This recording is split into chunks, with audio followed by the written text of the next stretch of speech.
Namaste friends, you are watching Namaste by Jiya.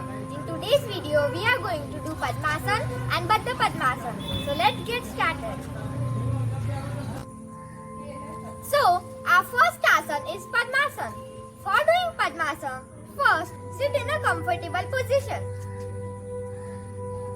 Lift your right leg and place it on your left thigh. Now lift your left leg and place it on your right thigh. Now keep your hands on your knees. Keep them straight and close your eyes. This is called Padmasana.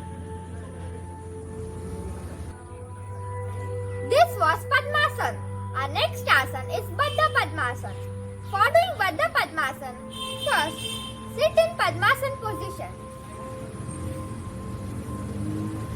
Now lift your left hand and move it back and hold your left big toe. Now lift your right hand and move it back and touch it to your right big toe. This is Badha Padmasana.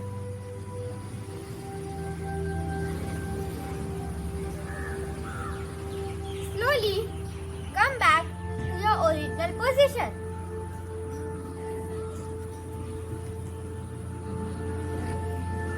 So this was Badha Padmasana. Please like, share and subscribe my channel. Namaste.